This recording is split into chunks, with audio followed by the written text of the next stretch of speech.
Hi students, तो हम देखेंगे जस्ट से तो अब हम देखेंगे packing efficiency in FCC. FCC मतलब face centred cubic cell. Face centred cubic cell मतलब क्या? ये क्यूबिक सेल ही होती है। जैसा आप क्यूब जानते हैं, 8 कॉर्नर पे 8 लैटिस पॉइंट होते हैं। और फेस सेंटर में क्या होता है कि एक लैटिस पॉइंट फेस में भी होता है। तो 6 फेसेस होते हैं क्यूब को। क्यूब है 6 फेसेस, 8 कॉर्नर्स। तो 8 कॉर्नर पे जो लैटिस पॉइंट्स है उनका कंट्रीब्यूशन 1/8 होता है, और फेस के सेंटर में जो लैटिस पॉइंट होते हैं उनका कंट्रीब्यूशन हाफ होता है। तो 1/8 into 8 plus half into 6 equal to 4 points. तो फेस सेंटर्ड क्यूबिक सेल में भले ही टोटल लैटिस पॉइंट आपको 14 दिखते हो, 14 दिखते हैं, 8 कॉर्नर पे और 6 होते हैं सेंटर पे फेस के, तो 8 और 6 14, लेकिन उसका कंट्रीब्यूशन सिर्फ 4 पॉइंट होता है। 4 कैसे? तो ये हम क्लास में भी पढ़ चुके हैं, इसलिए थोड़ा फास्ट बता दिया कि एफसीसी में 4 लैटिस पॉइंट्स होते हैं। अब इसमें जो एज लेंथ होती है, एज लेंथ हमेशा सॉलिड स्टेट में ए से रिप्रेजेंट की जाती है। So edge length A is equal to this distance. Now this distance and radius of a ball, radius of a sphere, radius of a lattice point, इनमें क्या संबंध होता है? ए और R, relation between A edge length and R radius of a sphere, यानी ये lattice point की जो रेडियस है और एज लेंथ है, इसका क्या संबंध होता है? तो हमेशा की तरह ये है अपना FCC, face centred cubic cell. और इस क्यूबिक सेल में देखिए ये वाला फेस हमने कंसीडर किया है, ये वाले साइड का। अब देखो इसके 4 कॉर्नर पे 4 स्फीयर्स है और एक सेंटर में है फेस के, और ये टचिंग है।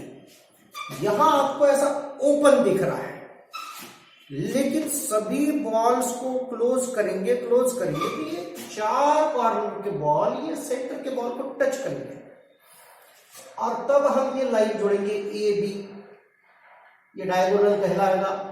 बी सी और ए सी, ये 2 साइड रहेगी उस ट्राइंगल की। तो देखते हैं हम इन ट्राइंगल ए बी सी, इन ट्राइंगल ए बी सी क्या होगा।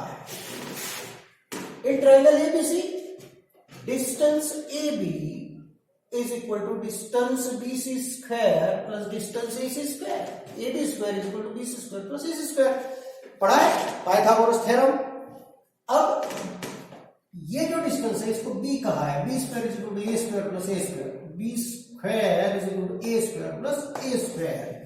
B square is equal to A square plus A square twice A square, और B is equal to root ले लो दोनों साइड का, taking square root of both the sides, so you get b is equal to √2a। लेकिन ये b कितना है? इस b से लेके इस a तक या a से लेके b तक अगर इन बॉल में से घुसेंगे और आपको यहां a तक जाना है, तो आपको ये पहली रेडियस क्रॉस करनी पड़ेगी, फिर दूसरी रेडियस, फिर तीसरी रेडियस, और फिर चौथी रेडियस। यानी ये जो बी डिस्टेंस है ये क्रॉस करने के लिए, अगर आप मान लीजिए छोटा सा कीड़ा है और वो कीड़ा बन के यहां से यहां तक जाना है, तो radius 1 plus radius 2 plus radius 3 plus radius 4, 4 radius में से जाएंगे। So B is equal to 4r, और 4r is equal to √2a, और a is equal to 4/√2r, और a is equal to 2√2r। ये केमिस्ट्री नहीं है भाई और बहनों, माय डियर स्टूडेंट, ये केमिस्ट्री नहीं, ये मैथमेटिक्स है। इसको थोड़ा सा चिंतन मनन करके आपको सोचना पड़ेगा। a is equal to √2r, this is the relationship between a and r, edge length and radius of a cube in FCC arrangement. अब हम देखेंगे last point, packing efficiency in FCC. यानी एफसीसी में कितने परसेंट वायड होती है और कितनी परसेंट स्फीयर द्वारा स्पेस ऑक्यूपाइड होती है, उसको देखेंगे। तो देखो, packing efficiency is equal to volume of 4 sphere. अब यहां 4 स्फीयर हमने क्यों लिए? क्योंकि एफसीसी में 4 स्फीयर होते हैं। Volume of 4 sphere upon volume of a cube, 4 into 4/3 pi r cube. This is the 4/3 pi r cube, volume of a sphere.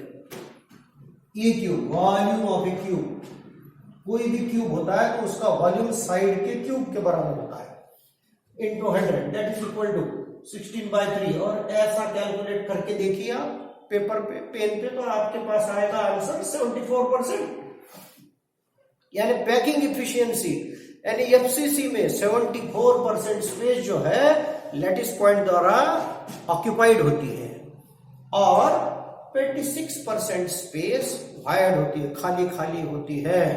FCC arrangement में अगर आप सैंड या रेत 10 लीटर की बाल्टी में भर के रखेंगे तब उस कंडीशन में 26% जगह खाली रहेगी वायड, यानी कि 2.6 लीटर पानी उस रेत में डाल सकते हैं, फिर भी वो ऊपर नहीं आएगा पानी। So that's all.